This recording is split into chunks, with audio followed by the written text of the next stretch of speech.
Hi, I'm Richard Lang, and this is my friend Luc Vermeeren, and I'm going to chat to Luc about seeing. Hello. So, tell us what brought you to seeing in the first place. How long ago was it? I think it's about 13 years ago. I think 98. You gave a workshop in Antwerp. I was practicing Tai Chi at that time, and the physical movements were easy for me. Somehow this body picked it up easy, but I noticed that my mind didn't follow the movement. So when I practiced my Tai Chi, I would find myself in some position and think, no, I did something wrong somewhere along the movement, but I didn't remember when, because my mind was wandering off. Something wasn't quite right. Yes. And so I thought I have to find a way to train my mind, to focus. And I was looking into meditation a bit, and then I saw an announcement of a workshop, The Headless Way.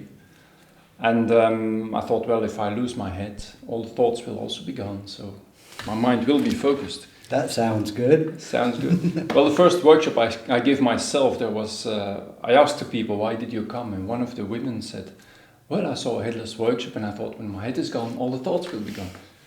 And then I thought, no, it doesn't work that way. So you came to a workshop? I came to your workshop. I can't say it was a big bang. It wasn't an enormous shift in my life. I think the thing that struck me most was the card experiment, where all of a sudden Luc disappeared. And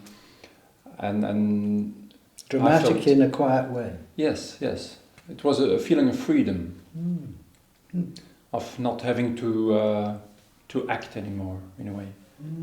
A lot of luggage that I could drop because it wasn't needed. I could just enjoy the world, in a way. What a relief. What a relief, yes indeed. So I bought a little booklet, blue booklet in a cassette. And said, I'm going to practice this. And I lost the booklet and I lost the cassette, never practiced. But I made myself a tube and tried it in front of the mirror. Oh, well done, yeah. And I subscribed to a magazine, Dutch magazine, that Raf Pieper from Bruges had brought to your workshop. Which helped me a lot because it gave different traditions, different voices to see this. And to express this, and it helped me to check out what is it for me, what is it for those people, and how does it connect. And that was the beginning. There was a second workshop we gave, I think, 3 or 4 years later in Antwerp, where Hilde, my wife, and I came. And afterwards I tried to get people together, which worked for a few sessions, and then the number of people diminished, and eventually it stopped. And did you begin to find it making a difference in your life in some way? Well, at that time I don't think it was, I was conscious of any difference. But seeing that I couldn't get people together, I decided to go where the people meet. And that's here in Salisbury for the Headless Gathering. So that was my motivation to come here the first time. To meet other people. Yes, and to share it and to exchange what it does mean and what you experience. And that was a strong experience for me, being here for 5 days, using the experiments, talking to all kinds of people. And I think from that moment on it became more conscious. What does it mean? What does it change in my life? And the last years, more and more, there are things changing that I think are connected with seeing. Why do you think it was powerful for you to come together and to meet people? Have you got a sense of why? Well, you can see this with one experiment, but I always compare it to a curtain. Curtain opens, you see it, and then the curtain closes again. And your thinking starts analyzing, what should I see? What did I see? Did I see it right? Did I see it completely? And being here for several days with people that don't need any explanation, If I talk about here, they know what I'm talking about. Right. So you have a very direct communication about something you can't talk about in a way.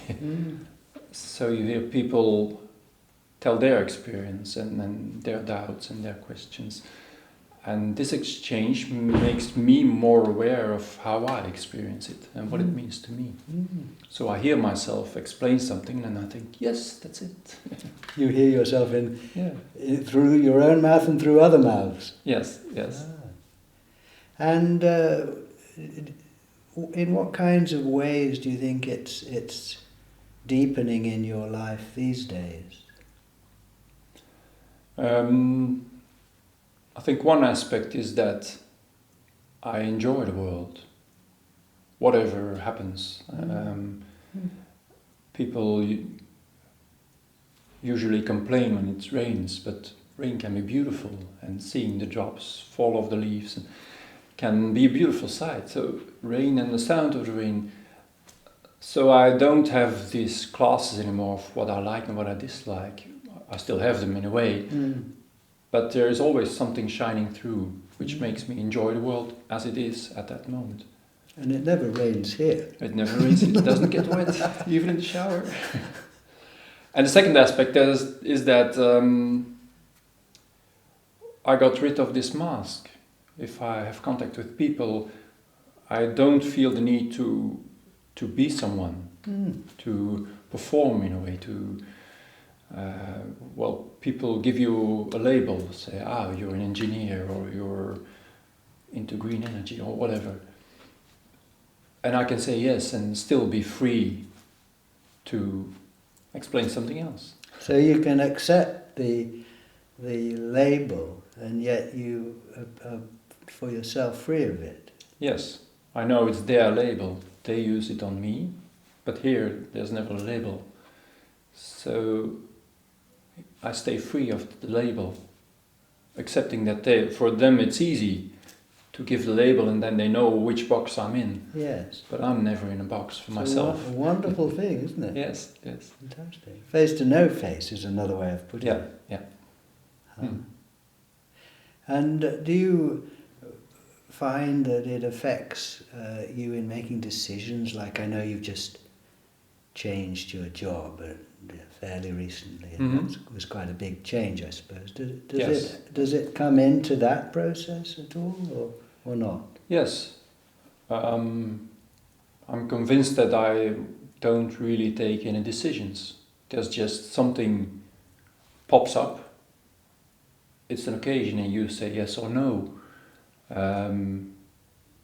But in a way, for some things, like my job, when they called me on the telephone and said, well, I'm Jim from EcoPower, I knew that he was going to ask and going to say, we have a job for you, will you come? So I knew I had to say yes or no. And it was easy because if I said no, it would be final. I wouldn't change jobs anymore. I'm 54 now, so it was an occasion I got, a trust I got from those people. So I said yes. And everything else went smoothly in a way. And I realized that I can look at it from another angle and say, well, you changed jobs, but you earn less and you have less holidays and you don't have an office for yourself. You're in one big room with 20 people. And the one who explains what you have to do is someone who is hardly 30 years old. So all these things could make me disappointed and say, well, I'm 54 and I have to earn more and I have to get be some in charge. Status. Yes. But I don't find any difficult to drop that all and simply flow as it flows and enjoy it. You can relax back in your true status. Yes. And enjoying how these people work and how they accept me as I am for them. And do you find yourself mentioning seeing to the people at work or not? No, at work not. Until now. maybe next week they will ask me, oh, how was your holiday? Where did you go? And then there's that difficult moment when you say, well, I did a workshop. Oh, what kind of workshop? And then what do you say? Well, sometimes I say it's something spiritual, people meeting. And sometimes you feel some opening and you can talk about it more clearly. And I know one of the persons, she knows I'm in the headless way. I'm doing something with the headless way. I don't know how much she knows, but she mentioned it once. So it might be an opening. But even if there is no opening, it's no problem. Because you are open. Yes. You are the opening. Mm-hmm. And the people who need it will recognize it, and there are plenty of occasions to get in touch with it. And if someone were to ask you, like me now, what on earth does it mean to you? I know one can never define it, but what comes up? Freedom and gratitude, I would say. A freedom of the labels, freedom to choose in a way whatever you want, and don't attach to status or any conviction or belief. And gratitude that this all happens, that there are different people, and there is the sunshine, and there are the flowers and the animals, and I get food. And last year I realized when Alan was playing the piano here, there was this thought of, oh, it's such a pity that I don't play any music. And then I thought, no, Alan plays it for me. He was learning, he was doing all this trouble, and then he gave me the music, so I can enjoy it, and it's my music in a way, and I don't feel the need to learn it for myself. Someone else had that need, and I can enjoy it. So that's the gratitude, I think. Beautiful, beautiful. Well, thank you, Luc. You're welcome. Thank you.